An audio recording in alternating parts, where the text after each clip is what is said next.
Hello everyone, myself Amita Saraswat, lecturer at Chemistry Department, MLB Government College, Bhilwara, Rajasthan. Today my topic for BSc first year in Organic Chemistry, and in this we will start with noble gases.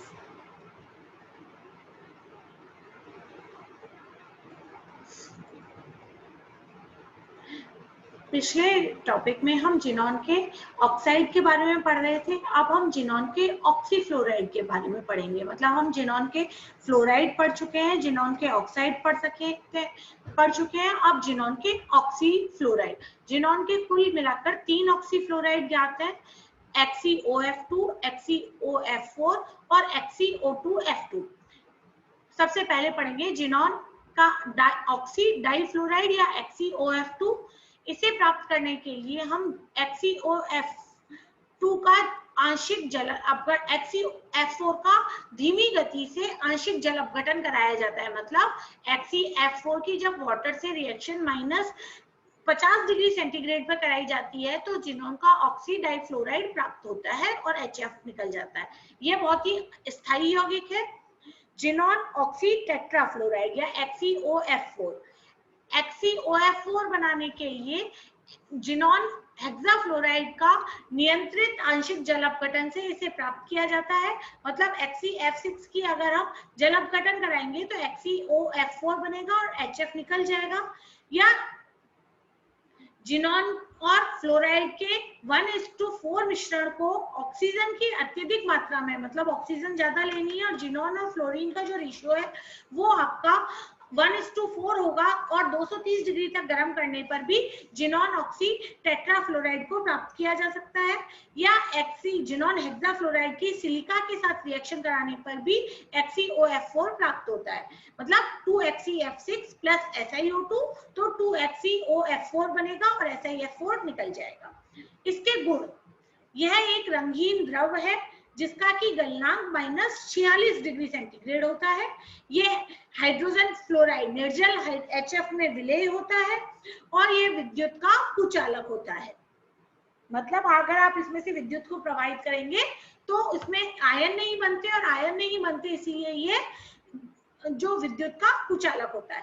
XeOF4 को जल के साथ अभिक्रिया कराने पर ये XeO2F2 बनाता है। मतलब XeOF4 की रिएक्शन आप वाटर से कराएंगे तो XeO2F2 बनेगा और HF निकल जाएगा।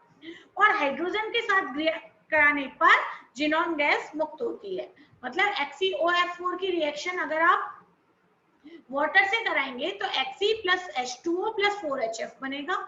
सिलिका के साथ क्रिया कराने पर ये जिनॉन ट्राई ऑक्साइड बनाएगा, XeOF4 प्लस SiO2, XeO2F2 बनेगा और ये XeO2F2 सिलिका से क्रिया कर जिनॉन ट्राइऑक्साइड का निर्माण करता है।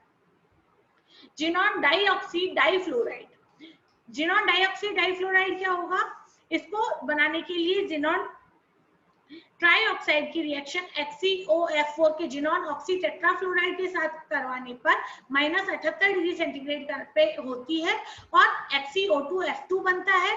या फिर XeOF4 का नियंत्रित और आंशिक जल अपघटन कराने पर भी XeO2F2 का निर्माण होता है। और XeO2F2 आपका एक रंगीन ठोस है जिसका गलनांक 30.8 डिग्री सेंटीग्रेड होता है और ये आसानी से जल अपघटित हो जाता है और ये जिनॉन ट्राइऑक्साइड का निर्माण करता है।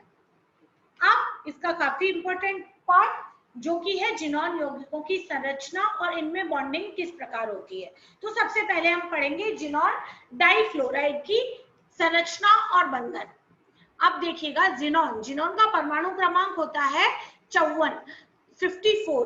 तो इसका जो इलेक्ट्रॉनिक कॉन्फ़िगरेशन है वो है 1s2 2s2 2p6 3s2 3p6 3d10 4s2 4p6 4d10 5s2 5p6। मतलब ये कंप्लीटली फिल्ड 5s2 5p6।